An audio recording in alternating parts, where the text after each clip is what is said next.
চলছে জিলহজ মাস, হজের মাস। পবিত্র কাবায় এখন লাখ লাখ মুসল্লির সমাগম।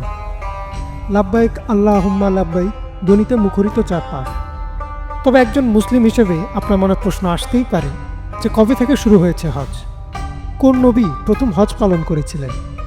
এই প্রশ্নগুলোর উত্তর ও হজের ইতিহাস নিয়েই আজকের আয়োজন। আমাদের অনেকের ধারণা হজের শুরু হজরত ইব্রাহিম আলাইসাল্লাম ও তার ছেলে হজরত ইসমাইল আলাইসাল্লামের মাধ্যমে, কিন্তু কথাটি পুরোপুরি সত্য নয়।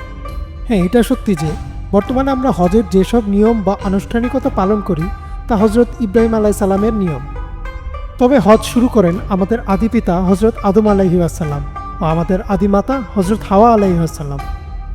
আল্লাহ যখন জান্নাত থেকে হজরত আদম আলাইহিসসালাম ও হাওয়া আলাইহিসসালামকে পৃথিবীতে নামিয়ে দিয়েছিলেন, তখন অনেক দিন তারা একে অপর থেকে বিচ্ছিন্ন ছিলেন। তারা পৃথিবীর বিভিন্ন জায়গায় একে অপরকে খুঁজছিলেন। অবশেষে আল্লাহর হুকুমে তারা আরাফার ময়দানে একে অপরের দেখা পান। এরপর আল্লাহর হুকুমেই তারা আল্লাহর শুকরিয়া আদায়ের জন্য কাবা শরীফের তাওয়াফ করেন। এরপর হজরত নূহ আলাইহিসসালামের মহাপ্লাবনের সময় কাবা ক্ষতিগ্রস্ত হয় বা নষ্ট হয়ে যায়, এবং পরে মহান আল্লাহ হজরত ইব্রাহিম আলাইহিসসালামকে নির্দেশ দেন কাবা পুনর্নির্মাণ করার জন্য। এবং মহান আল্লাহ জিব্রাইল আলাইহিসসালামের মাধ্যমে ইব্রাহিম আলাইহিসসালামকে হজের নিয়ম কানুন শিখিয়ে দেন, এবং এরপর থেকেই মুসলিমদের উপর হজ পালন ফরজ করা হয়। এবং আল্লাহ ঘোষণা দেন 4টি সম্মানিত মাসের মাঝে জিলহজ মাস একটি।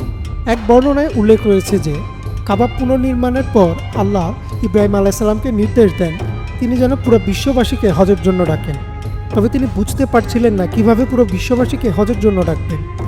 তখন তিনি আল্লাহর উপর ভরসা রেখে মক্কার আবু কুরাইশ পাহাড়ে উঠে 2 কানে আঙুল দিয়ে ডানে বামে এবং পূর্ব পশ্চিমে মুখ ফিরিয়ে ঘোষণা দিয়েছিলেন, হে মানুষ, তোমাদের পালনকর্তা নিজের ঘর নির্মাণ করেছেন এবং তোমাদের জন্য এই ঘরে এসে হজ করাকে ফরজ করেছেন। তোমরা সবাই আল্লাহর আদেশ পালন করো। এবং আল্লাহ তাআলার পক্ষ থেকে এই ঘোষণা বিশ্বের সবখানে পৌঁছে দেওয়া হয়।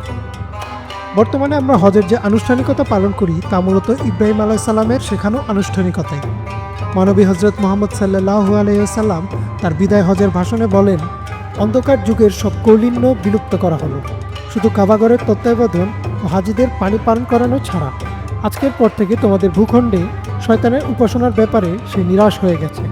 অর্থাৎ তিনি জাহিলিয়া যুগে হজের নামে পবিত্র কাবাঘরে যে সকল শিরক করা হতো তা বিলুপ্ত ঘোষণা করেন ও ইব্রাহিম আলাইহিসসালামের শেখানো পদ্ধতিতে হজ করাকে প্রতিষ্ঠিত করেন।